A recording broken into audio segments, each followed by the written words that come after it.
Hi everyone, I'm Tegan and welcome to TeganMeetsWorld. Today I have a guest while I'm visiting Los Angeles, and this is Mike Oliveri.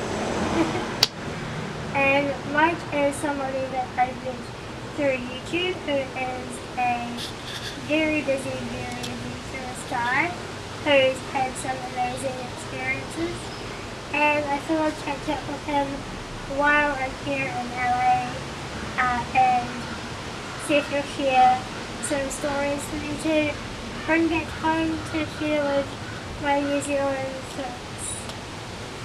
So, thank you much for coming to meet with me today. Thanks for having me. Since I'm in your new hometown.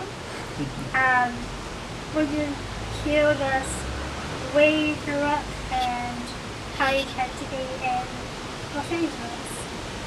I grew up, I was born in New Jersey. I only spent about a year of life there, and then my parents moved us all to Indonesia. So I grew up in a foreign country for the majority of my childhood, which was incredible.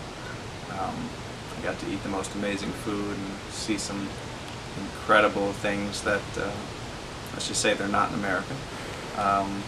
When we moved back to America, I was about 7 or 8 years old, and I lived there for about 18 years, and then moved over to good old Los Angeles, and I've been here for about 8 years now.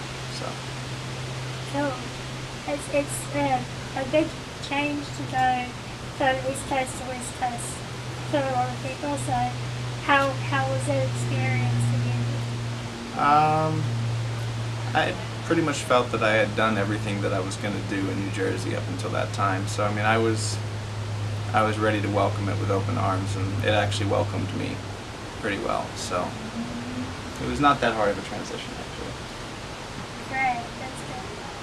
A lot of people do struggle with should they do something, should they make any change. What was some of your thoughts or decision-making processes around that change and maybe other big decisions you've made in life?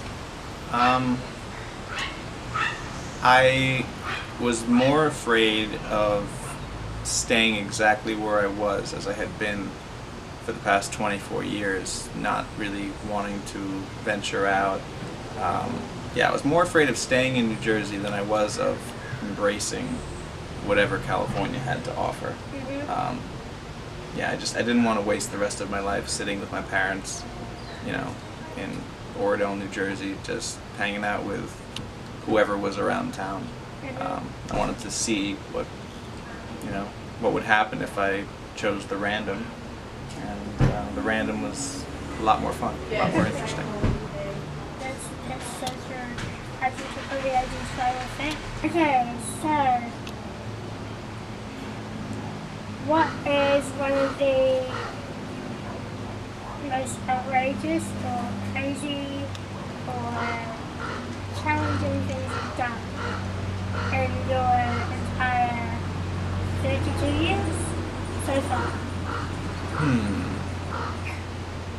Just in our conversation recently, you've done some pretty amazing things.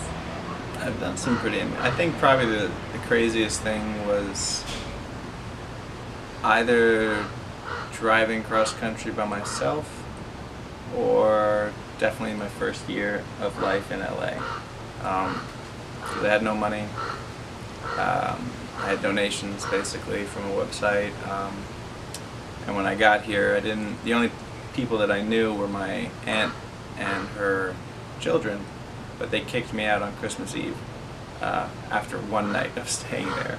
So I basically was kind of sleeping in parking lots for a while, and I put up another video and asked if anybody would help me, and basically it was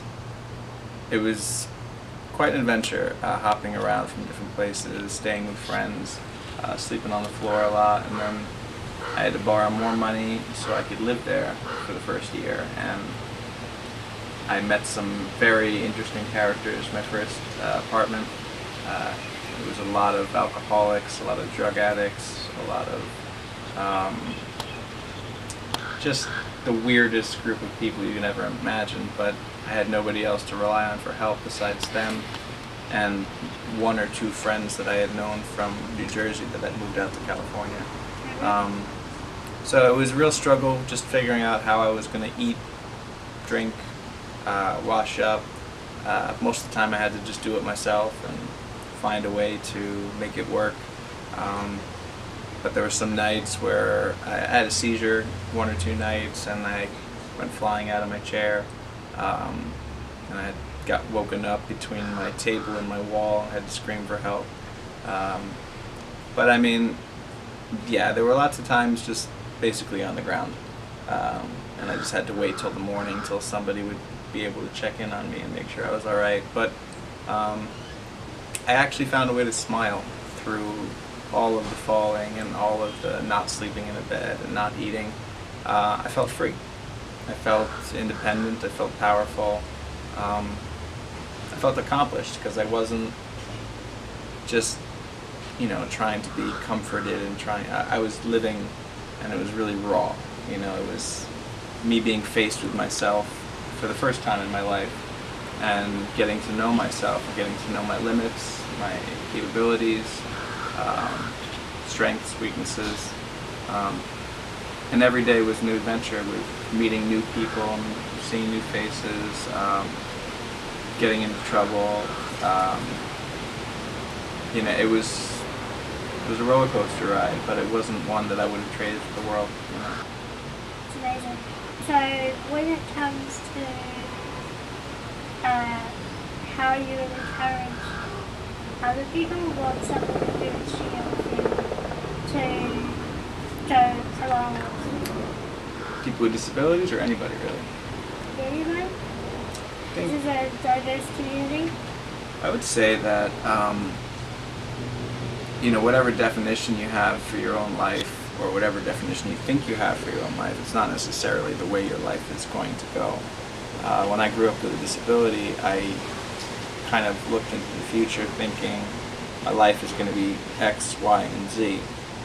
Painful, misery, no friends, no capability. And the only time my life really changed is when I stopped listening to that story and I decided to write a much better story. And I never really realized how much I was holding myself back, how much I was telling myself things would be terrible instead of telling myself things are going to be amazing. And as soon as I started saying things are going to be great, I'm going to meet incredible people, I'm going to have all opportunities, and that's when one by one the universe just started delivering them to me, and all I had to do in return was not give up, not stop, and not give in to negativity. There is no written plan for anybody's life. It can change at any moment, and now I write the script, and now things are pretty incredible. So. Right.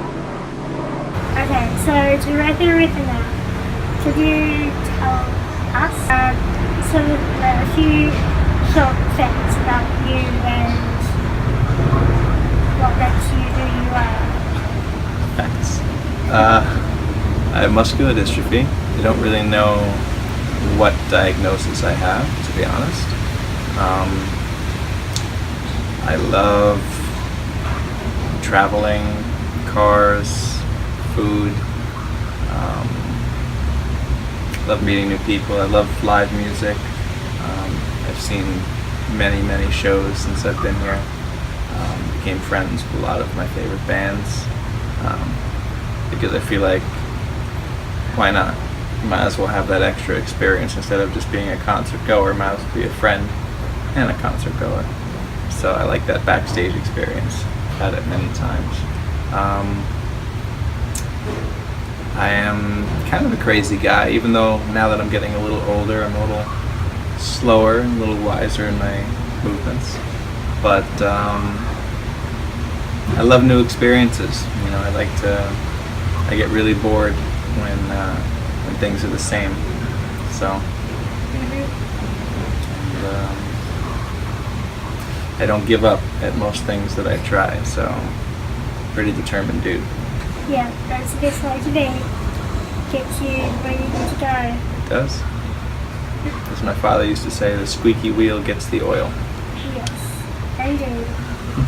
And from what you were telling me earlier, you've definitely been a thrill seeker in your younger years.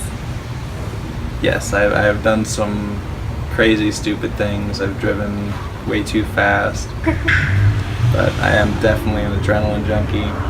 I love flying. I've flown a plane a few times. And skydiving, you've been to that? Oh yeah, skydiving. Maybe about 15 times I've been skydiving, maybe a little more. One of my jumps was, according to the guy, the highest handicap skydive in the world. So that's my little record, 30,000 feet. Impressive.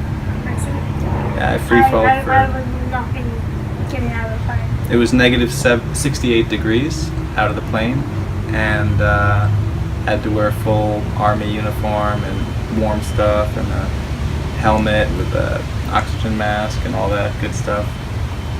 It was fun. I free fall for 2 minutes and 7 seconds without opening up the parachute, so it's Wow. quite exciting. A lot of fun. I broke my leg on that fall too, so that was the unfortunate ending to. Okay, wow. That's definitely a story to remember. Before we finish this up entirely, would you like to share where they can find your videos and right. what they're about? I have a whole bunch of very random videos on YouTube under the name Mike Oliveri, MikeOliveri. I have Facebook too. I pretty much accept everyone. Same name. My profile picture is me and Sadie. So if you see a cute dog, then you know it's me. Yeah, and I'm open to anybody reaching out to me. They can email me at any time. I love to talk to new people and meet new faces. That's what life's all about, in my opinion. Yeah, excellent. Well, thank you so much for Thank you. sharing these crazy, awesome stories. It's definitely great to meet other people who are finding ways of pushing the envelope in their own way, and reminds me of what I could be doing. So it's been awesome. Thank you. Well, you've also opened up some things in my mind as to things I should be doing and things I'm not taking advantage of. So thank you for popping into my life. I really appreciate it. Well, that's what the community is for, I guess. That's right. Okay, until next time, have a great week, stay safe and keep smiling, and subscribe and click the like button if you like this series. Thank you.